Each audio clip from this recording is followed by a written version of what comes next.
bem? Estamos hoje iniciando as atividades do podcast Tributário ao Pé do Ouvido, uma iniciativa de advogados que amam o direito tributário para suprir essa lacuna na podosfera nacional. Esse podcast é um canal de divulgação, reflexão e debate sobre tudo que envolve essa área do direito tão apaixonante e incompreendida.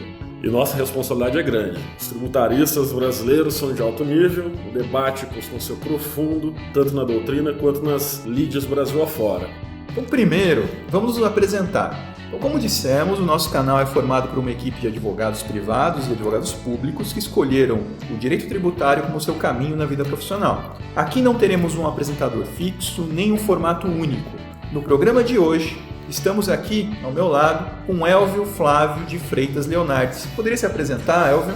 Bom, eu sou professor, sou advogado, pós-graduado em Direito Constitucional, em Direito do Trabalho, Operações Tributárias, dou aula em Brasil afora nas pós-graduações em Direito. Acompanho e tenho acompanhado no Conselho Federal da OAB, junto com outros colegas, muitos temas ligados ao objeto de hoje, do nosso podcast, que daqui a pouquinho a gente vai apresentar a vocês. Bem, então é isso, né? Sou também coordenador da Comissão de Direito Tributário da OAB de Londrina e sou presidente do Instituto de Direito Tributário de Londrina. Muito bem. Então, o meu nome é Carlos Renato Cunha, eu sou mestre em Direito do Estado pela Universidade Federal do Paraná, estou terminando também um doutorado na mesma universidade e área, sou especialista em Direito Tributário pelo Instituto Brasileiro de Estudos Tributários, o IBET, professor da graduação na Pontifícia Universidade Católica, na PUC Paraná, campus Londrina, e do IBET também, aqui em Londrina. Atuo como procurador do município de Londrina e advogado, também professor de cursos de pós-graduação Lato Sensu.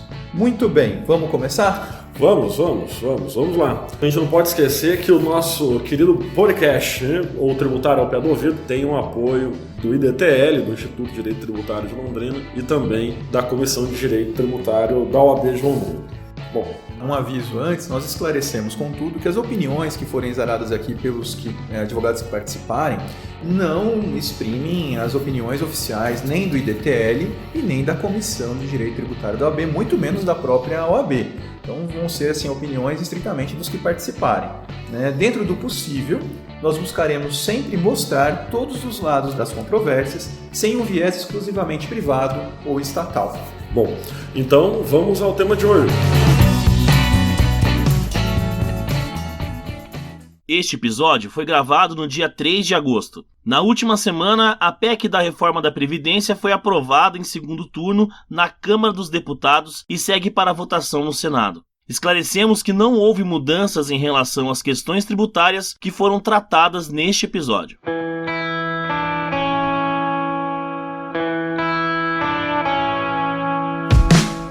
Hoje vamos falar da reforma da Previdência e seus reflexos na matéria do direito tributário. Então vamos conversar sobre essas alterações dispostas na reforma da Previdência, tratando inicialmente de um panorama geral, como está o andamento do processo legislativo e tentarmos diferenciar ali as questões ligadas ao custeio dos diversos regimes previdenciários, né?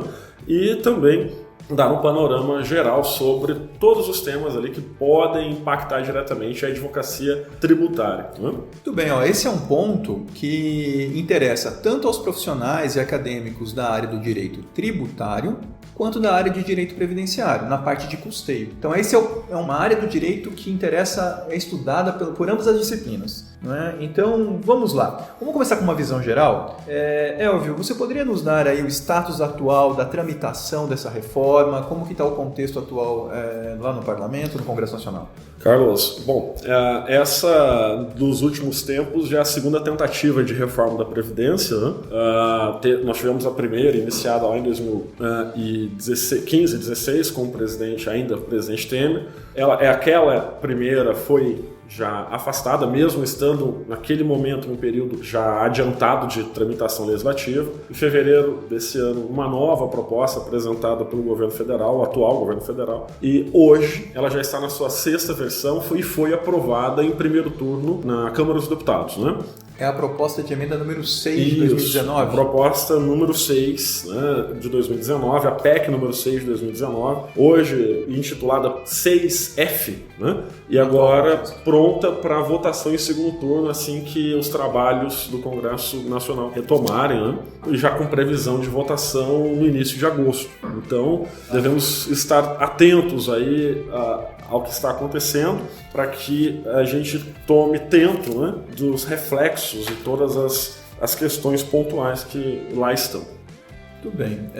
Uma coisa assim que nós temos que atentar é que essa proposta de emenda à Constituição, ela está, na verdade, mexendo no que toca ao custeio, ela está mexendo bastante na parte de contribuições previdenciárias. São aquelas cuja destinação é específica para o custeio da Previdência Social. Ali não há grandes modificações em relação às demais contribuições que também se destinam à Seguridade Social como um todo, me parece. Exatamente. A gente confirma, né? Exatamente. A ideia básica é alterar aquelas contribuições que a própria Constituição dão destinação exclusiva para pagamento de benefícios e serviços ligados ao sistema de previdência, né? Sabemos que o sistema de seguridade social no âmbito do regime geral é muito mais amplo, o sistema de custeio lá é muito mais amplo, até em razão do princípio da diversidade da base de financiamento que vem ali no artigo 194 disciplinado. E justamente com a previsão desde o Constituinte de 88 da necessidade de mais dinheiro público para financiar esse sistema como um todo, né? Então, a diversidade da base de financiamento trabalha nesse sentido para que a quantidade maior de pessoas possam contribuir e de fatos possam ser inseridos no âmbito da tributação, das competências. Então, essa é o viés do sistema de custeio do regime geral, que se insere no sistema de seguridade social, o que é um pouco diferente no regime próprio. O regime próprio está lá disposto no artigo 40, né, que está dentro da Constituição, mas fora do sistema de seguridade social. Só um porém, para quem não estudou ainda, talvez estudante, o regime próprio é dos servidores. Servidores públicos, né? Exatamente. Então, assim, que está lá no artigo 40, ele tem um custeio mais restrito, por ser um sistema exclusivamente de previdência e não estar inserido dentro de um sistema de seguridade social. Então, as contribuições têm um impacto menor, né? Bom, muito bem. Uma coisa que nós temos assim, ouvido bastante aí nas notícias, né, sobre os debates políticos sobre essa PEC, é de que houve lá uma jogada política e tal, e os municípios e estados foram excluídos da reforma. A gente tem ouvido falar bastante. Muito, ouvido demais. Contudo, a gente vai fazer aqui uma ressalva. Na parte de custeio previdenciário, a PEC inclui estados e municípios em quase todas as suas regras. Exatamente. Então, se quem olhar lá a versão 6F, vai verificar que estados e municípios na parte de custeio vão estar incluídos. As notícias estão ligadas com a exclusão dos estados e municípios, basicamente no âmbito dos benefícios, né, Carlos? Então, assim, não é totalmente verdade. Exato. Né? Bem, agora eu vou levantar um assunto relacionado ao reequilíbrio econômico financeiro atuarial que vem sendo apontado diretamente nas informações relacionadas a essa reforma, né? O que tem acontecido, né, principalmente no âmbito das pessoas físicas, que a gente verifica um aumento de contribuição, a ideia na verdade, de existência de um déficit, que alguns dizem que existem, outros dizem que não, há uma grande discussão sobre isso. Debate ideológico também. Debate ideológico, debate de regras constitucionais. Então, a gente tem não dá pra gente dizer com clareza quem está certo e quem está errado, porque cada um tem um posicionamento e cada um tem as suas justificativas para esse posicionamento. Mas levando em consideração as justificativas postas pela reforma, o aumento de carga tributária, ele vai acarretar também um aumento do tempo de pagamento de tributo. Se a contribuição previdenciária é um tributo e serve para financiar um determinado serviço, as pessoas, ou os que a gente chama no direito previdenciário, a gente chama de segurados, né, e que também para o direito tributário são contribuintes, eles terão mais tempo para obter um benefício. Então você tem uma busca de reequilíbrio econômico, financeiro e atuarial no sistema, mas que vai impactar diretamente a vida das pessoas com aumento, não aumento real de carga tributária, mas um aumento de tempo de pagamento de tributo produto até obter o Ou benefício. seja, um aumento de carga tributária. Vamos dizer assim, realmente vai acabar, mas aumentando a carga tributária. Eu diria assim, um esforço tributário maior, né? Um esforço tributário maior.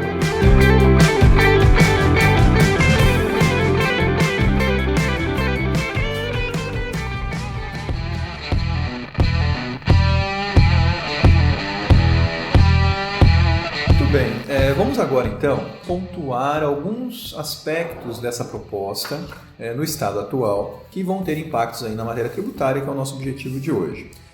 Lógico, nós estamos falando, a PEC ainda está em trâmite, então isso pode ter modificação posteriormente, se bem que já aparece ali, está se formando já um cerne ali bem sólido.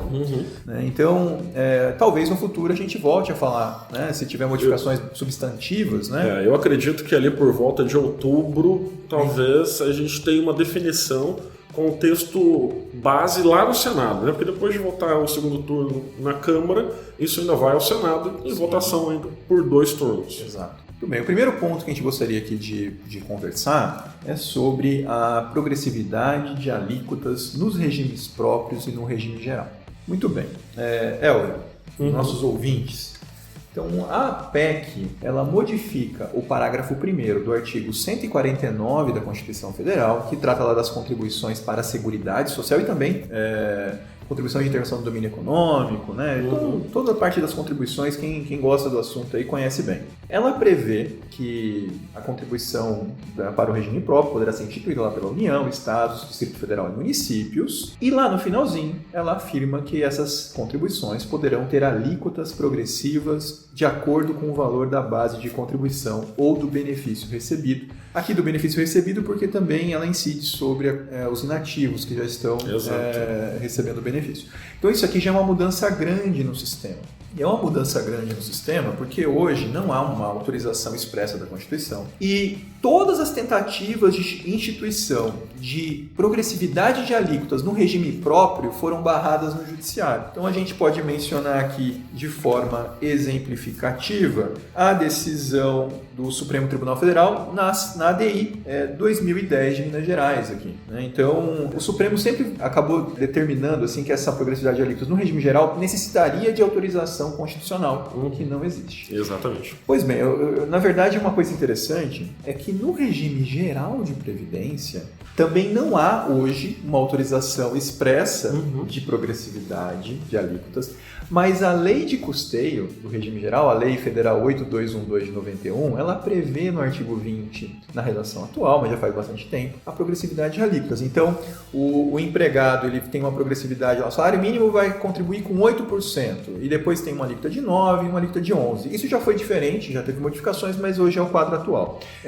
A gente vai poder aqui refletir um pouquinho sobre isso, porque o que eu acho interessante, essa decisão do Supremo para o regime geral, o regime próprio, dizendo que é inconstitucional a progressividade de alíquotas, não houve o mesmo debate para o regime próprio, não é verdade? Ou houve? Houve. Está em repercussão geral. Mas então tá lá. Está aguardando. Não tem posicionamento final. Tem uma decisão da turma recursal do Rio Grande do Sul declarando inconstitucional uma parcela desse dispositivo que permite a progressividade, afastando. E a questão agora está em repercussão geral. Eu vou te falar uma coisa assim, que é a minha opinião a respeito, né? Eu acho assim, a contribuição previdenciária, ela não tem, ainda que ela, lógico, ela incide sobre uma riqueza do contribuinte, então óbvio que há uma influência do princípio da capacidade contributiva. Exatamente. Agora, a finalidade dela é específica. A finalidade dela é custear os benefícios da Previdência.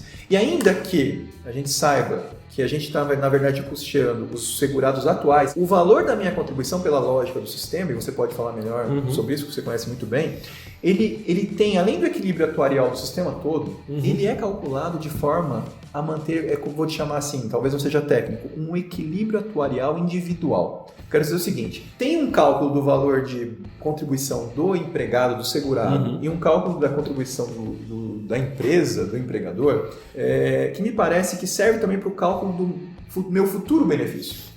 É feito de uma forma a manter uma certa lógica. E é engraçado que no regime geral nós temos um número mágico. que é 31%. Me parece assim, é 11% do empregado, 20% do empregador. É um número mágico. Inclusive no contribuinte individual isso foi caminhando também para esse caminho. Era 20 quando ele pagava sem empresa, depois foi tendo retenção e virou 31. Eu quero voltar a esse ponto, mas por favor, pode falar. É que assim, no sistema atual, essa base de cálculo no regime geral de previdência a gente chama de salário de contribuição. E o salário de contribuição hoje, ele se presta à base de cálculo do benefício futuro, ou seja, é ele que vai formar o que no direito previdenciário a gente chama de salário de benefício, para depois ser aplicada a alíquota do benefício e obtida a renda mensal inicial.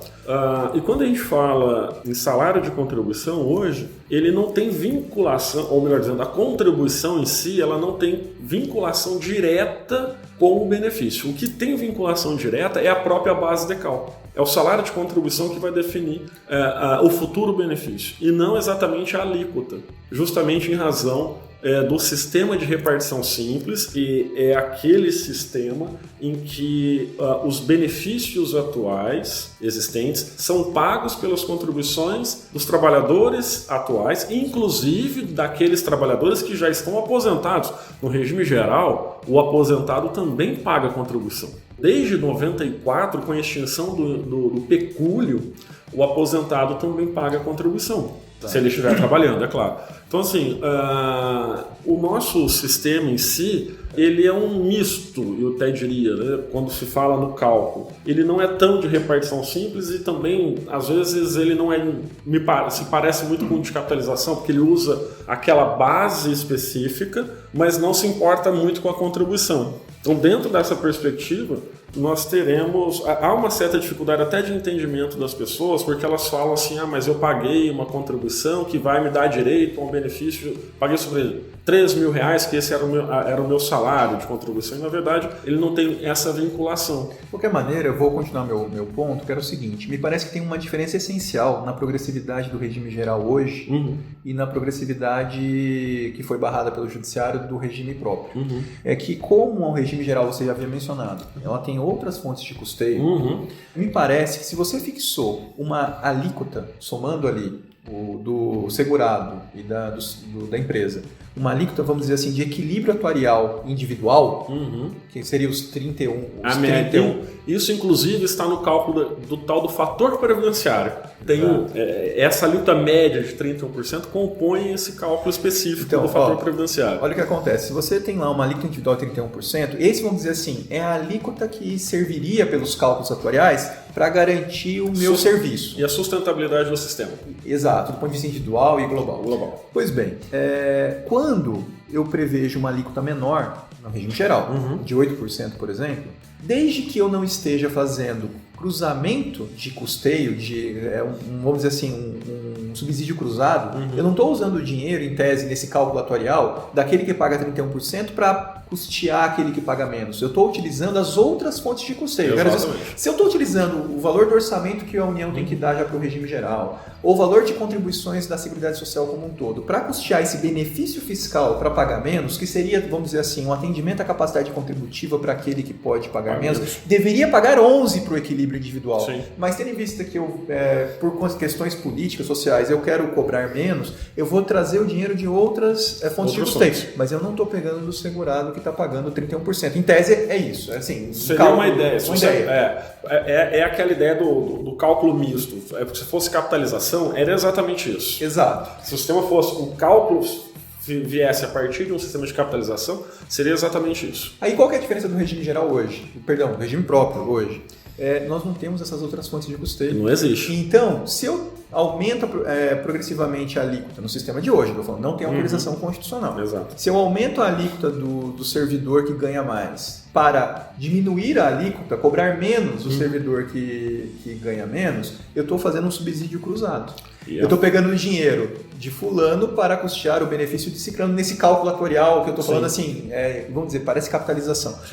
E me parece que esse é o problema. Não tem autorização constitucional para isso, porque não tem outras fontes de custeio. E o dinheiro teria que vir de onde? Exato, a não ser que, vamos dizer assim, a União, o Estado, o município, eu vou criar aqui uma dotação orçamentária para custear, não é o aumento desse cálculo atuarial individual de cada um, eu vou custear o benefício para o servidor que ganha menos. na lógica do regime Na geral. lógica do regime. Me parece que poderia se falar que tem uma diferença essencial, apesar que agora você está me mencionando aí que nós temos essa discussão também sobre a progressividade do regime geral. Temos. Bom, o fato é, na proposta de emenda nós vamos ter aqui a previsão expressa de progressividade no regime geral, depois nós vamos falar do regime, no regime próprio, depois nós vamos falar do regime geral. E aí a situação muda de figura, porque é difícil dizer que a progressividade, até tendo em vista já o princípio da capacidade contributiva, que ela é inconstitucional, a criação, a previsão. Vai ser difícil uma defesa dessa. Eu também acredito. A progressividade é a essência da capacidade contributiva, na minha visão. Então, a justificativa é que aquele que ganha mais, que tem mais condições, poder pagar um pouco mais para custear, inclusive, o benefício daqueles que pagam menos, talvez seja... Estaria aqui dentro de um argumento, na minha visão, do princípio da solidariedade, lá dos fundamentos do Estado brasileiro, lá do artigo 3º da Constituição Federal. Que depois é repetido lá na... Que é repetido no 94, no 95, no caput no 95. Então, dentro dessa perspectiva, talvez a capacidade contributiva, a solidariedade, talvez isso acabe acomodando essa mudança e essas preocupações que nós apresentamos aqui. Muito bem, para encerrar esse ponto da progressividade do regime próprio, que também vai atingir os inativos, a gente esclarece que é mantida aquela imunidade tributária em relação à contribuição dos inativos. Uhum. Então, o parágrafo solar 18 do artigo 40 continuará, ou seja, para quem não conhece bem o assunto, o inativo somente contribuirá para o regime próprio sobre o valor dos benefícios se o valor do benefício dele ultrapassar o teto do benefício do regime geral de previdência social. Exatamente. E daí tem a questão da doença também, né? Se ele tiver alguma doença grave, aí isso vai ser o dobro.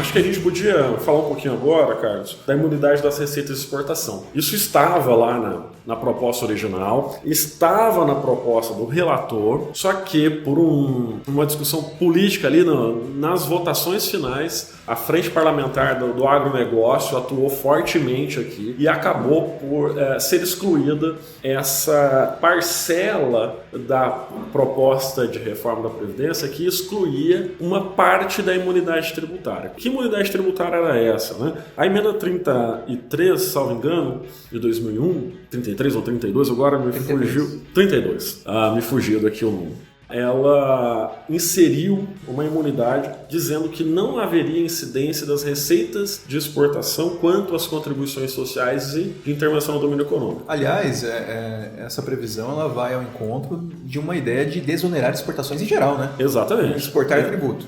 Não exportar tributo. É aquela clássica ideia, né? E aí, na proposta, havia então uma alteração dessa questão para que aquelas contribuições que eram substitutivas da folha de salários e demais rendimentos do trabalho do empregador e da empresa não tivessem a imunidade. Então, mas só que a gente tem um problema muito grande com isso, na minha visão, porque a imunidade ela é uma limitação proporcional ao poder tributário. E haveria a possibilidade ou não de você discutir e de impedir uma imunidade como regra de competência, né? Ou revogar uma imunidade como regra de competência. O próprio STF, ainda falando do IPMF, na ADIM 939, disse que as imunidades tributárias são direitos individuais dos contribuintes e tal qual cláusulas pétreas. Após então essa inserção de uma imunidade mais ampla e geral, poderia o poder constituinte reformador afastá-la, né? Já haveria uma problemática aí. Esse é um ponto controvertido. Assim, a minha opinião é que tem imunidades e imunidades. Né? Tem imunidades que são decorrência realmente de garantias individuais, que são cláusula pétrea, expressões de cláusulas pétreas. Tem outras que têm um cunho econômico ou de fomento que, me parece, não são. Talvez incluiria, em tese, essa imunidade. O que me parece, e aí você pode continuar daqui a pouquinho, é que é uma burrice enorme você exportar tributo. Então, assim, do ponto de vista econômico, não faz o menor sentido. O melhor seria criar outra fonte de custeio para fazer frente a esse buraquinho de arrecadação. Exatamente. Vamos imaginar o seguinte, Ainda mais, o maior impacto aqui na visão, inclusive, foi a frente parlamentar do agronegócio, que encampou a retirada desse dispositivo, era o impacto direto no agronegócio, que representa hoje uma parcela considerável do PIB brasileiro, cerca de 1/4 de tudo que se produz aqui no país. O agronegócio corresponde a um pouco mais de 1/4 da economia brasileira. E aí você onerar quem tem uma parcela tão grande assim da economia seria um ataque aí às questões econômicas e um prejuízo muito grande ao próprio país, né? Foi interessante isso porque a ideia de buscar outros modelos, então, para não prejudicar aquilo que já está razoavelmente andando bem. O agronegócio brasileiro ele tem um impacto muito grande.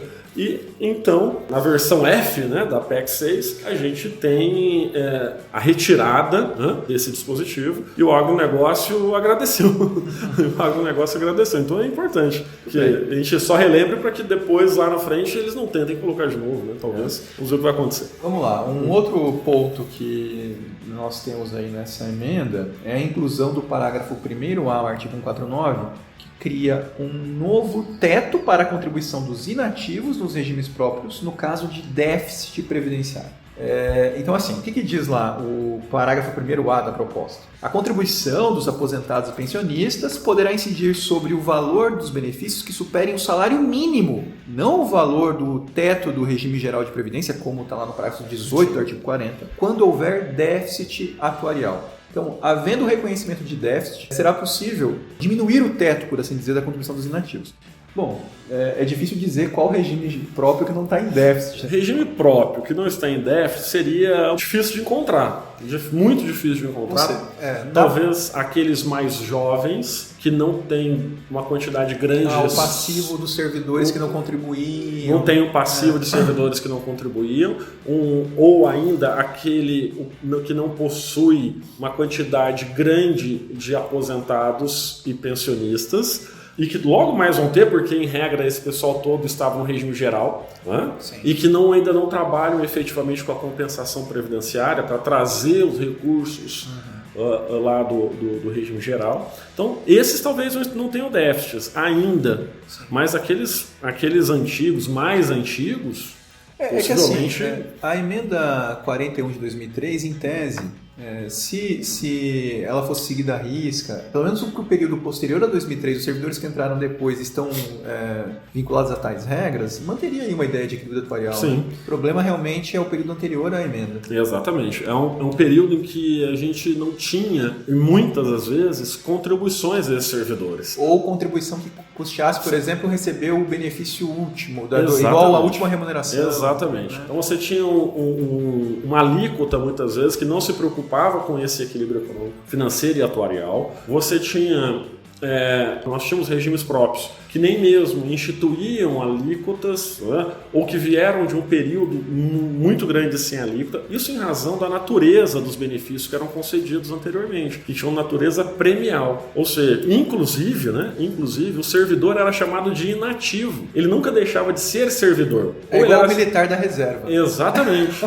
Ele era servidor ativo ou servidor inativo, e ele sempre estava na folha de salários do ente público. Então, o exemplo clássico que a gente pode usar aqui é o da União. A União só institui a sua contribuição, e ainda sem caráter atuarial e sem um fundo específico, em 93. E outros entes mais à frente ainda. E só depois disso. Então a preocupação dos servidores públicos, com os servidores públicos e com o financiamento e com o custeio desse sistema dos servidores públicos, ele é muito jovem. E ainda você tem tínhamos, né, aquelas hipóteses que hoje, mesmo sem a reforma, a gente já tem uma certa limitação com relação aos gastos. A União já não paga mais para os novos servidores que ingressaram nos quadros após 2013 aposentadorias com o valor integral dos salários, dos vencimentos, né? Você não tinha uma preocupação com relação a isso. Havia sempre a possibilidade daquilo que a gente chama de integralidade e paridade. O servidor ganha sempre o último vencimento naquele período. e sem até contribuição 2003, ainda. né? Até 2003, depois só com as regras de transição, né, para quem entrou antes e tudo. Então você tinha uma preocupação muito grande com relação a questões que acabavam hoje, né, hoje não existem mais, mas que acabavam impactando muito grande e que ainda impactam. Não existem mais hoje, mas impactam por conta do passado, né? Bem, uma outra questão importante é que justamente e a preocupação da PEC, né, ela traz uma modificação do princípio da diversidade da base de financiamento, Carlos. O que ela faz? Ela pede ou ela determina a segregação das áreas que compõem o sistema de seguridade social. Isso é uma novidade. É novidade. Não acontecia antes. Havia só um orçamento da seguridade social. Que, aliás, isso é parte da discussão ideológica tal, sobre se tem déficit, se não tem, porque mistura toda a contribuição da Seguridade Social que vai para a saúde e assistência, não separa a parte previdenciária apenas, então aqui eles estão modificando isso. Me parece benéfico, isso não é... Pelo menos para dar transparência, né? Um dos princípios da administração pública. Como a gente não tinha essa transparência, havia uma grande discussão qual era o cálculo correto a ser feito. Até porque a nossa lei orçamentária é da década de 60, a Lei 4.320, e ela não foi adequada, na minha visão... A norma geral sobre o direito financeiro. Exatamente, a norma geral sobre o direito financeiro, ela não foi adequada à Constituição Federal, às regras da Constituição Federal quanto aos orçamentos. Então, assim, essa segregação aqui de áreas, ela já devia ter sido feita no âmbito da lei, alterando ou criando uma nova lei, uma norma geral de direito financeiro que trataria das leis orçamentárias. Inclusive, só para a gente fechar esse tópico, quando a gente fala em orçamento da Seguridade Social, as regras administrativas inserem e misturam esse orçamento os servidores públicos, os militares no âmbito da União e também as pessoas da iniciativa privada. É por isso que se apresenta, ou o governo federal apresenta um número sempre muito alto de déficit. Está misturando os regimes. Misturam os regimes e muitas vezes não se aponta a totalidade das receitas, por conta da ideia de que apenas aquelas que incidem sobre os vencimentos é que financiariam tudo isso. Quando, na verdade, a Constituição não diz isso. A Constituição diz que todas as contribuições sociais, aquelas do artigo 195, é que vão financiar esse sistema, salvo os servidores públicos, que têm um financiamento específico. Mas aqui daí também qual que é o problema? Se você olhar só com um olhar de lupa a Previdência e pegar o orçamento inteiro da Seguridade para a Previdência, não tem déficit, mas aí nós temos um problema grave com a saúde pública e com a assistência. Então esse que é o problema. Por isso que a separação me parece benéfica.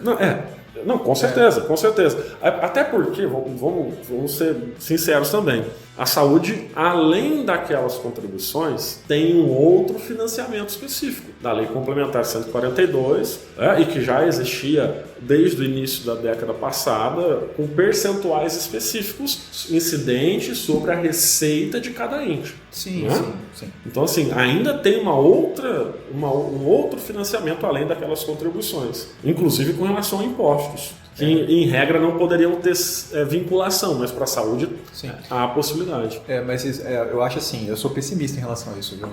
Porque, na verdade, como nós fizemos uma escolha lá em 88, enquanto nação, por buscar a construção de um estado de bem-estar social de base amplíssima, vamos dizer, maior do que a média do mundo, protegendo aí saúde pública universal, gratuita, mesmo quem pode pagar, não precisa pagar. Assistência social para quem realmente aí não tem condição de contribuição. Exato. E a Previdência, que daí tem as distorções históricas que nós comentamos aqui, nós fizemos uma escolha que pactuamos aí um aumento de gastos enorme do orçamento. Então, porque a saúde pública, ela não tem tendência de diminuição de gastos. Exatamente. A idade, como nós vamos vivendo mais, a saúde vai ter maior gasto. Então, assim, não tem base de financiamento que vai suportar isso. Assim, eu sou pessimista.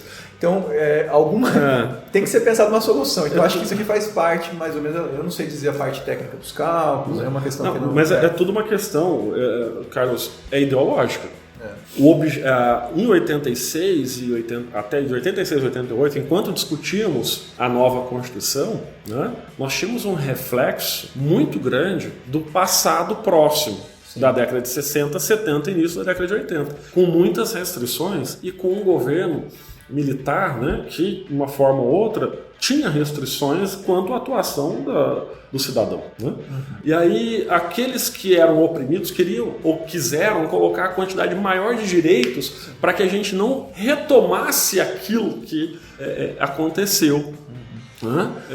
Naquele passado próximo. Então, assim, tudo que fosse possível colocar em benefício dos cidadãos, isso deveria ser colocado. E aí você teve o problema da ideia do Estado, na minha visão, do Estado do bem-estar social mais amplo do que todos. A ideia do Estado do bem-estar social remonta ao início do século, né, passado, a Alemanha, aquela coisa toda.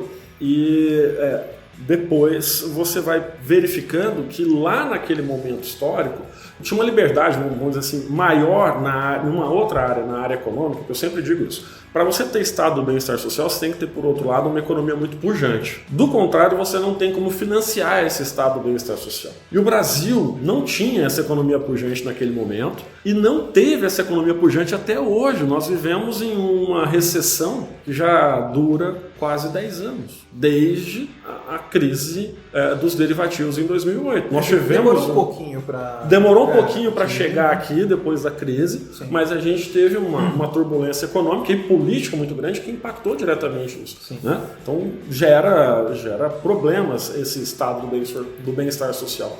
Eu sempre digo isso para os meus alunos. O estado do bem-estar social ele tem que estar ligado à economia pujante, na minha visão, liberal, para que justamente essa economia possa crescer, né? Mas aí há controvérsias, né? Pode ter. Na minha visão sim, talvez sim. Isso seja isso. Porque se você não tiver economia pujante, você tributa, você consegue ter um tributo mais adequado e você consegue arrecadar mais para garantir os direitos que a Constituição tem lá apontados como necessários para garantir esse estado do bem-estar social. Sem dinheiro, não tem direito. Vamos lá. Sigamos.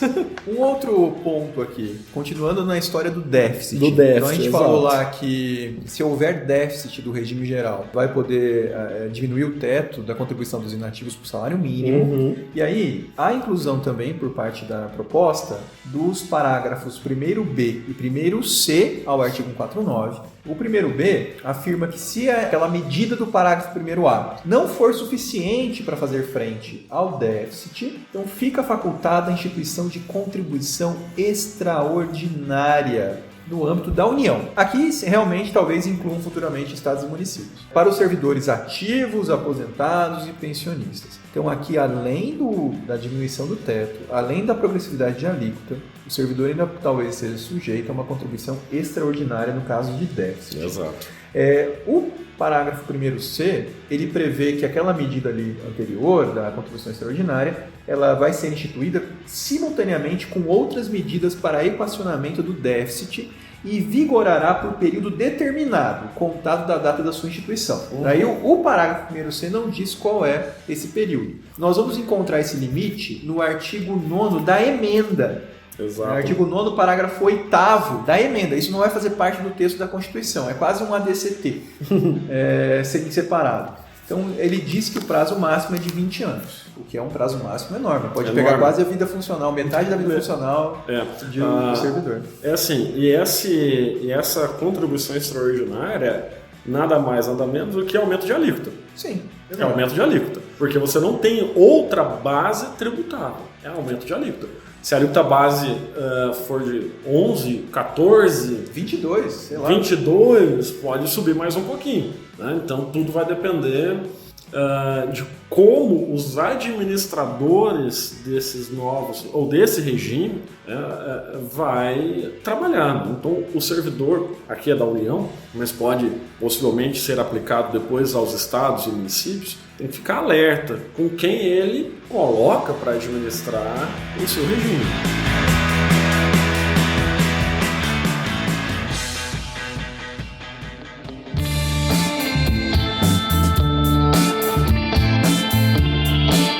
Outra questão importante, Carlos, aqui já uma alteração do artigo 195, lá da Constituição Federal, no texto permanente, né, não vai estar lá no texto final da emenda, que é a modificação hoje do parágrafo 9º, que aponta para o fim das substituições das contribuições sobre folha de salários, né, e demais rendimentos do trabalho, mantendo as que hoje existem. Então, vamos contextualizar, aí você retoma aqui para analisar criticamente. As contribuições previdenciárias, a gente falou bastante aqui, o pessoal que já trabalha na área ou estudou a área conhece, elas incidem sobre o valor pago ao segurado, né? Então, a remuneração ao salário, uma parte o empregador sobre a folha, uma parte o empregado. Tornou-se comum no decorrer dos anos, em alguns nichos, são sempre setores escolhidos, pensados, retirar a incidência sobre a folha da parte patronal. Exato. E colocá-la sobre outra base, normalmente o faturamento. Então, alguns exemplos. Bom, Simples Nacional, em parte das empresas que adotam o Simples Nacional. Então, ali nós vamos ter a contribuição sobre o faturamento. Nós temos, por exemplo, a Lei Pelé para clubes de futebol. Exato. Você retira da contribuição sobre a folha dos clubes de futebol, só clubes de futebol. É a associação profissional que mantém equipe de futebol. Isso, então ele pode até ter outras equipes, ter outros esportes. Mas ele tem que ter futebol profissional. Então se ele for só uma associação de basquete, não tem. Não dá. Muito bem. Aí na Lei Pelé tem também aí pagando sobre receita de marketing, direito televisivo, sobre receita dos espetáculos desportivos, exatamente. Inclusive os de competições internacionais. Exatamente. E é engraçado porque por que retiram, né, a contribuição sobre a folha? Porque quando paga um salário muito alto para trabalhador, a contribuição da empresa seria absurda e o jogador nem recebe sobre essa base, porque ele tem um teto. Mas também a contribuição sobre percentual de venda de ingresso é alta. É alta. Continua inadimplentes, né? Eu até brinco, quando eu dou essa aula de contribuições, eu até brinco assim, né? Pessoal, vocês vão ao estádio de futebol? Vocês não sei se recordam que uma época atrás, quando saía lá a renda do jogo, o estádio lotado, todo mundo apertadinho, saía a renda, era aquela ninharia. Era uma forma de sonegação tributária. Pois bem, também tem outros exemplos de substituição, e talvez o exemplo mais famoso é a tal da desoneração da folha, aquele programa do governo Dilma, que começou em 2011, aí pinçou vários nichos que conseguiram fazer lobby para pagar sobre a folha com a desculpa de criar emprego, porque se você desonerar a folha, consegue contratar mais, e há toda uma discussão de que o programa não deu certo. Pois bem, a gente só citou aqui alguns exemplos. Esse contexto que está sendo atingido. É exatamente esse contexto que aqui a alteração propõe. Né? Ele dá uma nova redação ao parágrafo 9º e depois ele diz, olha, não se aplica às contribuições que já existem. Eles mantêm todos os todas atuais, tudo aquilo que nós conversamos aqui, futebol, o Simples, né? Até o Simples tem disposição expressa na Constituição Federal com alguns tratamentos diferenciados. Sim, tal, ali tem justificativa. Tem. Né? Desse programa, né, de 2011, da desoneração, isso tudo se mantém, mas nada que se faça novo. Qual que é a preocupação? Porque como a própria Constituição ela diz que esses valores dessas contribuições que incidem sobre folha devem obrigatoriamente servir para pagar benefícios e serviços, retirar dessa base de cálculo, mudar a incidência, acaba gerando perda de receita para aqueles pagamentos. Essa última desoneração, essa da Dilma que nós comentamos, há um dispositivo lá dizendo o seguinte, olha, a União vai complementar o valor caso exista efetivamente uma perda de receita no âmbito dessas contribuições. Sim. Mas financeiramente a gente talvez não tenha visto isso acontecer. Não é? Às vezes o que tem é um absurdo, né? Porque, na verdade, não tem lógica. Renúncia de receita nisso, a não ser que mantivesse a igualdade de arrecadação. E para os antigos você não tem essa compensação no regime.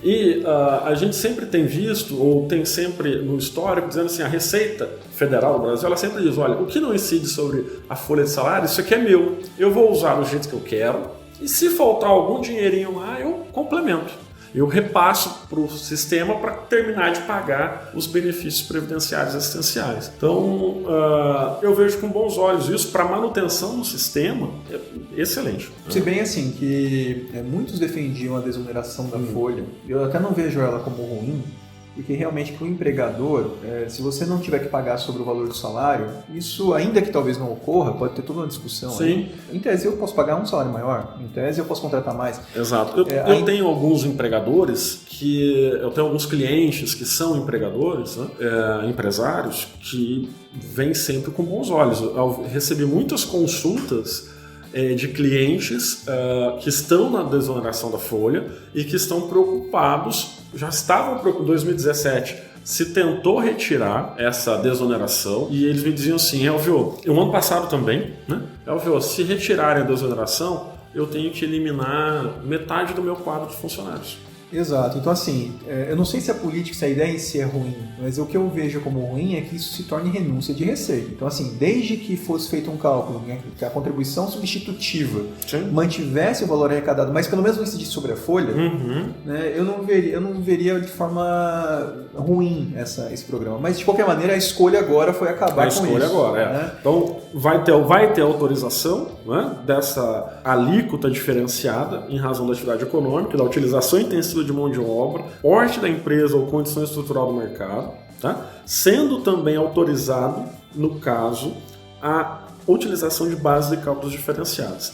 Tá? Há uma mudança nessa redação do parágrafo 9, e aí lá no artigo 30 do texto da PEC, né, diz lá que a vedação de diferenciação ou substituição de base de cálculo decorrente do parágrafo 9º não se aplica às contribuições que substituam as contribuições que tratam a linha A, né, instituídas antes da emenda. Então, haverá uma vedação posterior, mas aquelas que já existem se mantêm. Esclarecendo, na verdade, assim, a ideia da emenda é evitar qualquer base de cálculo diferenciada em relação à contribuição previdenciária, ainda que mantenha em relação às demais contribuições da Seguridade. Exatamente. E daí, como vai vedar também a criação de novas substituições, então, está dentro desse contexto. Exatamente. Muito bem. Um outro aspecto, já encaminhando aqui para o final, é uma limitação de parcelamento no caso de contribuição previdenciária, mantidos os atuais. Exato. É o que prevê o parágrafo 11 do artigo 95 com a redação dada pela proposta. Exato. Então, e também o artigo 31 da emenda prevê lá essa recessão. Então é vedado parcelamento e anistia, remissão, só que o artigo 31 fala, os existentes se mantêm. Se mantém e, vedada reabertura ou prorrogação de prazo para adesão. Aquela história que aconteceu lá com o refis da Copa, ou que aconteceu mais recentemente aí com alguns outros, não tem mais. Com o PERT, né? Ia mudando a data com o PRR, do rural, né? Do Fundo Rural. Não acontece mais, acabou. Aquela data passou nos novos. E aqui tinha um outro problema também, ele era mais restritivo. Já deram uma diminuída, uma temperada, que já melhorou um pouco. Tá?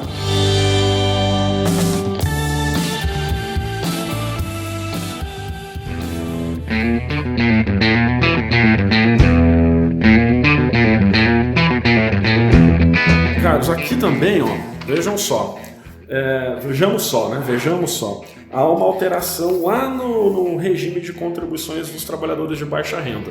Veja, a redação original ele diz o seguinte, que a lei disporá sobre o Sistema Especial de Inclusão Previdenciária para atender trabalhadores de baixa renda e aqueles sem renda própria, né, que se dediquem exclusivamente ao trabalho doméstico no âmbito de sua residência, né, desde que pertencentes a famílias de baixa renda, garantindo-lhes acesso a benefícios de valor de um salário mínimo. Bem, a nova proposta lá do parágrafo 12 do 201, ela retira ali a questão do benefício de valor igual a salário mínimo. Ou seja, na minha visão, por enquanto, tá?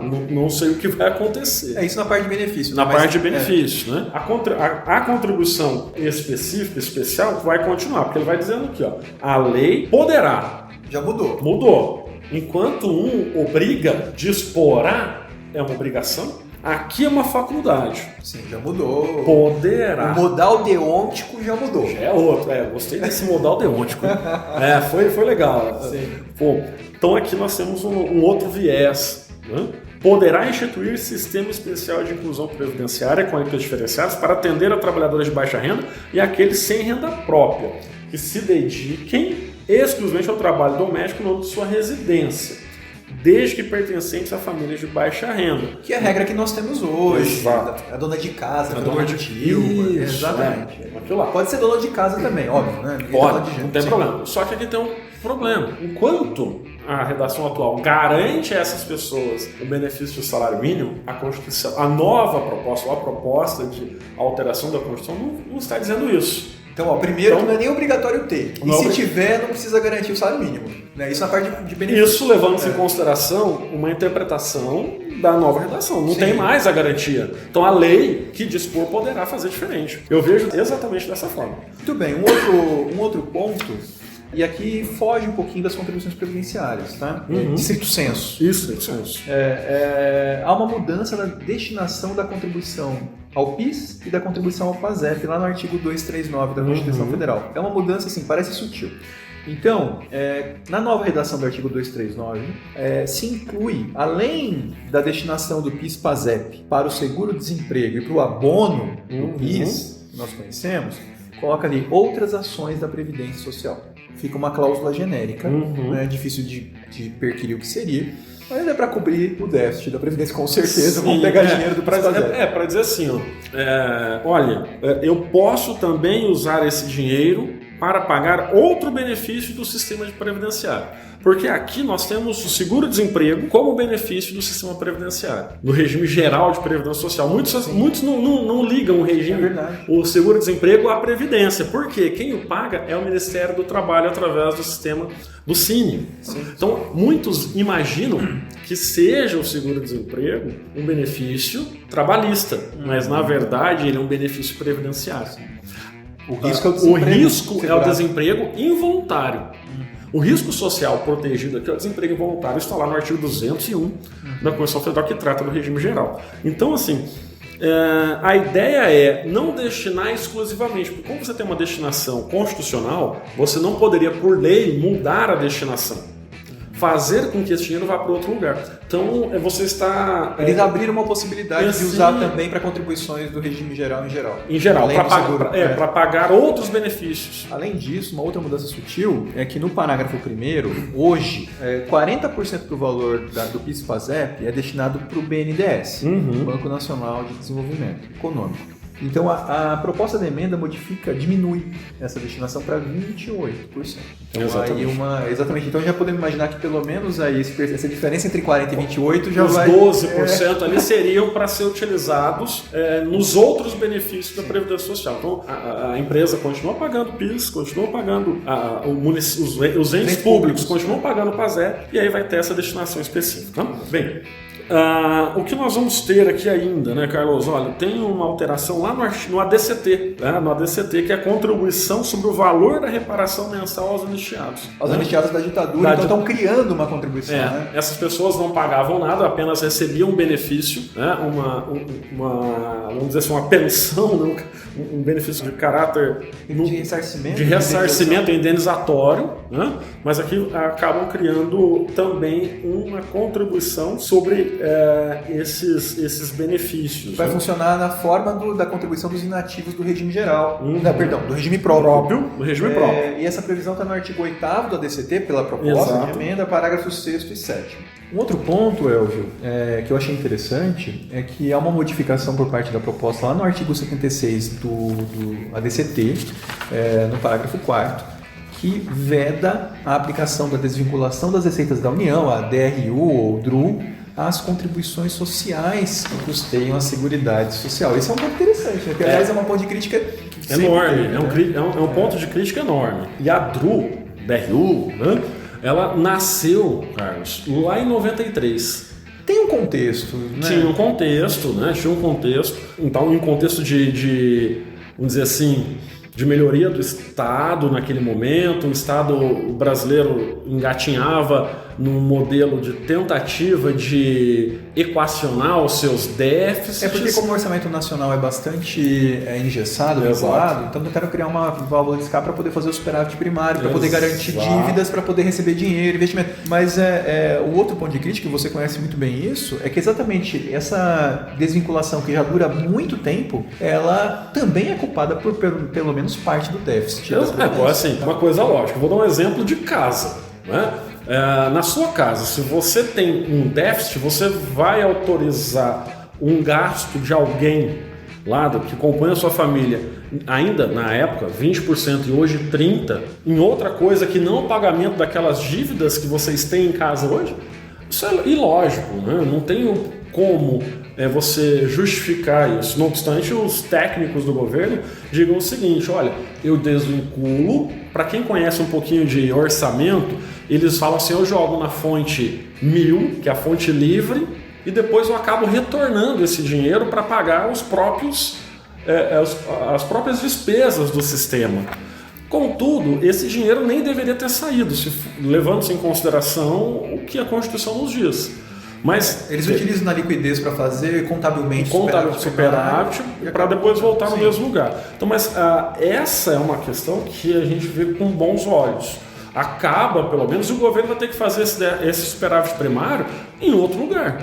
Vai ter que trabalhar efetivamente para reduzir os seus custos lá no orçamento fiscal. Bem, Carlos, e olha só, a gente tem, prosseguindo aqui, uma outra questão interessante, que é a alíquota. Nós já falamos um pouco de progressividade, se pode, se não pode, que não pode, aquelas decisões lá Exato. Tem aquela regra geral que está sendo incluída lá no artigo 149 e tal, mas aqui é um outro ponto específico, aqui na própria emenda. Na própria emenda, já instituindo, até que o Congresso Nacional edite uma lei tratando e regulando a progressividade lá do artigo 149, já nos traz aqui uma progressividade prévia, que possivelmente, eu levando-se em consideração o histórico de regulamentações de dispositivos constitucionais, eu acredito que a gente vai ficar com isso aqui mesmo. Muito tempo. Por ou muito vai tempo. ser cópia também. Ou será cópia. Está no artigo 11 da emenda. Exatamente. É uma regra transitória, mas ela está no corpo da emenda. Está no corpo da emenda. A gente teve aqui, logo que foi apresentada a proposta, uma grita muito grande com relação à possibilidade ou não nesses moldes, porque a alíquota chega a valores... Bom, a base muito dela bom. Não é 11, é 14, né? Começa com 14. Começa por aí, ela já cria uma alíquota nova, diz, a alíquota não é mais 11, passa a ser 14. E aí nós temos no parágrafo primeiro uma tabela progressiva pesada. Ela regride a alíquota base para os servidores que ganham salário mínimo, que ganham também até R$2.000, e depois essa redução vai até o servidor que ganha de R$3.001 a R$5.839,45. Até o teto da Previdência Original Geral. Exatamente. Mas aqui, de R$3.001 a R$5.839,45... já é 14%. É 14%. Já é a base. Abaixo de 3.000 tem redução. A redução pode ser de 6 inteiros e 5 décimos... Para quem recebe salário mínimo. 5 pontos percentuais para quem ganha de salário mínimo até 2.000 e de 2 pontos percentuais para quem ganha de 2.000 a 3.000. Então, exatamente. E depois começa a crescer. Começa a crescer. Então, e cresce até chegar para o servidor que ganha acima de R$39.000,01, deu um acréscimo de 8%. 8 pontos percentuais incidentes sobre a alíquota base de 14. Vai dar 22. Vai dar 22. Só que aconteceu lá no início. Eu tenho 22 mais 27,5, isso vai gerar quase 50%. 27,5 você diz no imposto de renda. No imposto de renda, desculpa. Exato. A greta foi essa com relação ao confisco. Só que tem eu deduzo, né? Tem um X da questão. Eu deduzo a contribuição previdenciária. Não só você deduz a contribuição previdenciária no imposto de renda, mas também a contribuição previdenciária, aqui essa contribuição previdenciária, tá? Ela não será aplicada diretamente no valor do vencimento do servidor. Ela também vai ter a aplicação dela efetiva é tal qual o imposto de renda. Então você vai ter uma alíquota nominal e uma alíquota efetiva. Então assim, por exemplo, vai pagar 14%, vai pagar assim, o servidor vai ter assim, na faixa de até salário mínimo vai pagar 7,5%. De salário acima do salário mínimo até R$2.000, ele vai pagar a alíquota com a redução. Então vai crescendo, sim. Então não vai ter efetivamente aquela alíquota nominal de 14%. ou para quem recebe mais, até 22%. Você pode ter uma alíquota efetiva que vai girar em torno ali de 16, 17, né? E aí, é pesado da mesma forma, mas ainda vai ter a dedução do imposto de renda. Então, assim, talvez não se chegue àquilo que estava se dizendo quando apresentada a proposta lá em fevereiro, na questão da violação ao confisco. Talvez, mas não sei como que vai ser o entendimento disso ainda. Um outro ponto, retomando também a progressividade, a gente comentou lá no comecinho, também está sendo criada uma regra específica no corpo da emenda, que seria transitória, até que uma outra lei alterasse a lei de custeio atual do regime geral, lá no artigo 28 da proposta, que está aumentando o valor da alíquota básica do regime geral de 11 para 14 também, e aumentando ali o percentual, modificando a progressividade. Né? Então, até um salário mínimo também tem uma redução ali de 7,5 e 5/10%, né? Não, é a alíquota efetiva. 7,5. Isso, hoje é 8. Isso, 8, então tem uma queda. Acima do salário mínimo até 2.009, de 2.000 até 3.012 e de 3.000 até o limite do teto, 14%. Então há um aumento ali. E uma interessante é que também a própria emenda está prevendo a progressividade. Então aquela discussão se pode ou não, né, também daqui para frente. Mas sabe o que eu acredito nisso aqui? Aqui já é uma previsão. De declaração de inconstitucionalidade. Como está em repercussão geral, o pessoal aqui já falou assim, já vamos adaptar a contribuição no regime geral também para os mesmos moldes, para evitar novas discussões. Porque como já tem o precedente, inclusive em ADIM, para os servidores públicos e a contribuição é a mesma, né? Possivelmente, caso o STF, me entenda da mesma forma, aqui já tem um remédio para já tem um remédio. Bom, aqui nós vamos ter ainda, Carlos, hoje, colocando na Constituição Federal, no texto permanente, uma questão que nós já vemos na Lei 10.666, quanto ao contribuinte individual, tá? E já víamos isso nas instruções normativas do INSS, no decreto regulamentador das leis 8.212 e 8.213, que é a obrigação de complementação das contribuições quando o que a gente chama de salário de contribuição, que é a base de cálculo, for menor que o salário mínimo. Porque o que acontece hoje? Isso é muito comum nos contribuintes individuais, ou seja, aquele antigo autônomo que acaba prestando serviço para uma pessoa física, uma pessoa jurídica, e no mês ele não recebe pelo menos o salário mínimo. Aí ele contribui lá com 11% de R$500. Só que essa pessoa física vai ser 20% sobre R$500. Sim. Mas tudo bem. O tomador.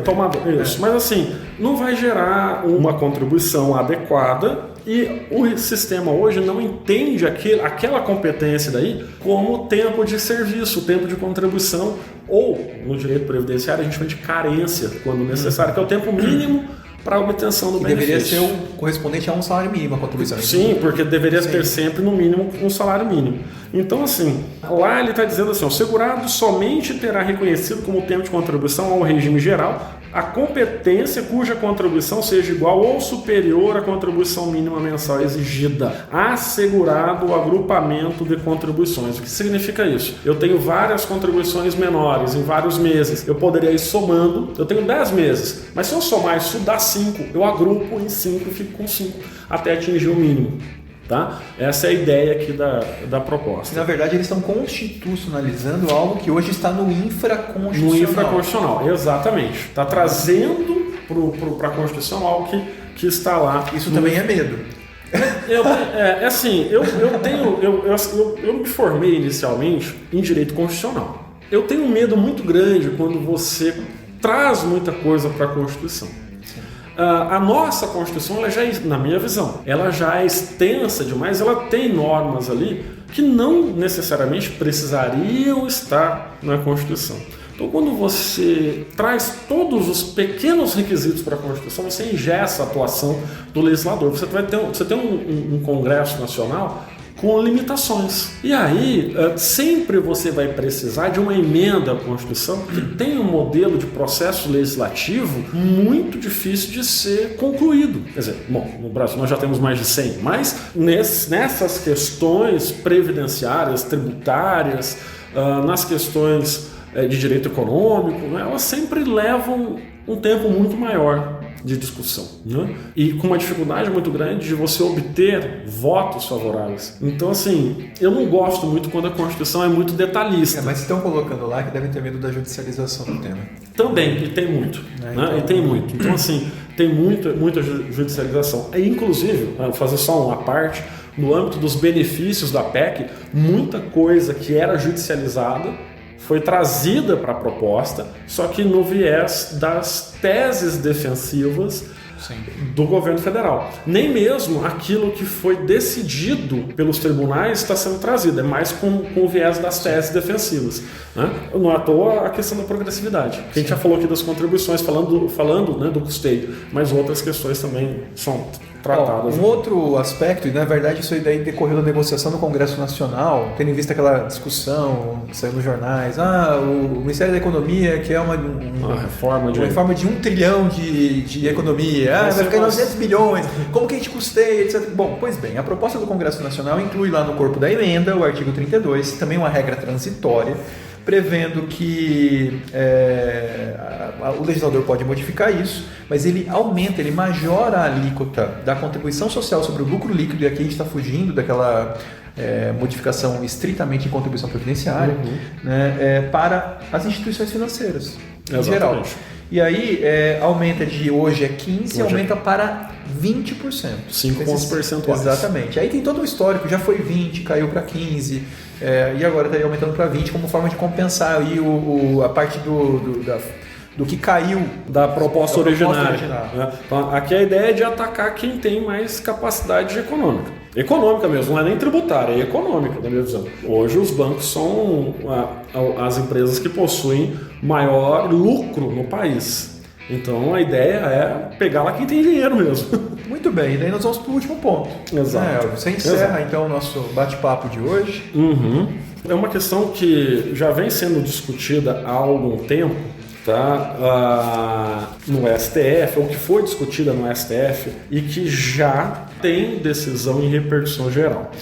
Mas é um reflexo indireto aqui na nossa proposta de emenda à Constituição. Por quê? Por que eu digo indireto? Porque ninguém parou para pensar nisso quando aqui nós estamos dizendo que teremos uma aposentadoria com um tempo maior. Porque, olhando para o viés do benefício, nós deixaremos de ter aquelas aposentadorias exclusivamente pautadas no tempo de contribuição. A aposentadoria por tempo de contribuição comum e até mesmo aquela aposentadoria que nós chamamos de especial, que é para aqueles trabalhadores em ambientes prejudiciais à saúde. Bom, mas basicamente para essa aposentadoria especial, nós temos 3 hipóteses de aposentadoria. Uma para 25 anos hoje, né? Para 20 e 15. Conforme o risco. Né? Conforme o risco daquele ambiente de trabalho. Contudo, não há idade mínima. E a PEC passa a criar uma idade mínima para esse benefício. A minha pergunta, antes de você continuar explicando, mas quando eles previram 15, 20 ou 25, já não foi prevendo com base em, em estudos técnicos, que esse era o tempo máximo de exposição ao risco? Exatamente. É uma previsão ligada justamente às técnicas de medicina e segurança do trabalho. Ou seja, se eu tenho que trabalhar 15 anos, é porque eu só posso ficar 15 anos trabalhando com radiação. Exatamente. Se eu fico 15 anos num carvoeiro, uma mina de subsolo. Tá? Então é exatamente isso. É uma técnica muito mais ligada com a saúde e não com o caráter atuarial, com o caráter contributivo. Contudo, essa proposta, ela deixa isso de lado, cria uma idade mínima, já até se tentou lá na Lopes, né? A lei inicial que regulamentou a aposentadoria especial, ela criou uma idade mínima. Você poderia se aposentar, ter uma aposentadoria especial aos 50 anos, mas isso foi logo retirado porque se visualizou que efetivamente você acabaria impedindo a pessoa de se aposentar. Então, assim, ela morre, né? Ela morre. Você cria um problema de saúde que é muito mais caro para o governo, para o ente público. Bom, mas aqui retoma-se essa ideia de idade mínima. Então a pessoa, às vezes, que trabalha um carvoeiro de mina de subsolo, né? Com 15 anos ele se aposentaria, então ele começa a trabalhar aos 18, aos 33 ele poderia se aposentar se ele trabalhou ininterruptamente. Agora ele vai ter que aguardar a idade mínima fixada pela proposta. Só que você gera um impacto aqui muito grande no âmbito da tributação para quem? Para a empresa também, tá? Retirando ali o exemplo que eu dei, né, do carvoeiro, mas e levando para a decisão que eu mencionei do STF,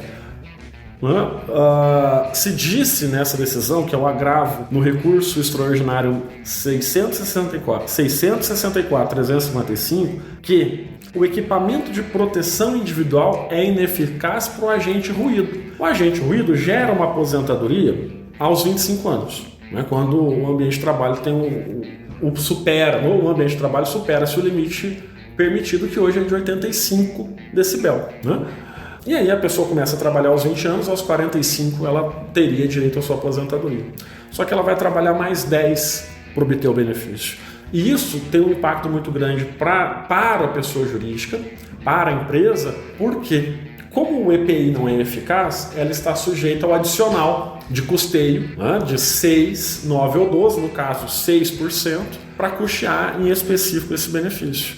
O que vai acontecer? A empresa simplesmente vai demitir esse funcionário. Ou ela vai se tornar inviável, ou ela precisa. Ou a empresa se torna inviável. Né? A atividade econômica. A atividade econômica se torna inviável. Então, nós temos dois impactos aqui, e sociais, inclusive, né? Porque você prejudica a pessoa, que pode não ter o trabalho, e prejudica a atividade econômica.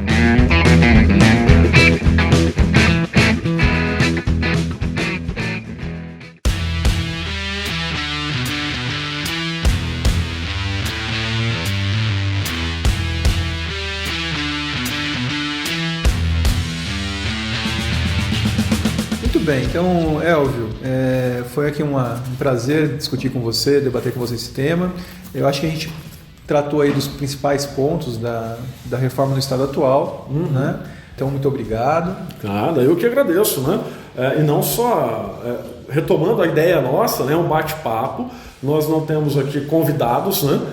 Somos dois advogados que estão aí, professores que estão aí discutindo esse viés tributário da reforma da Previdência Social.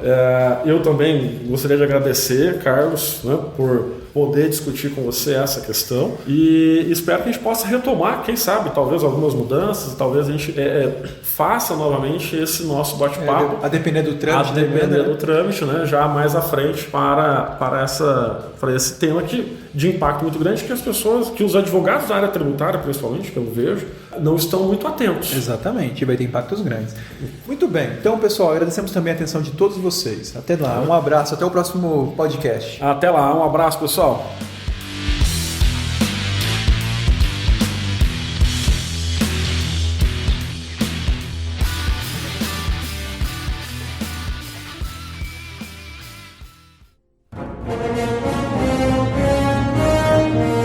Este episódio foi editado por Atelas, soluções em áudio para podcasts.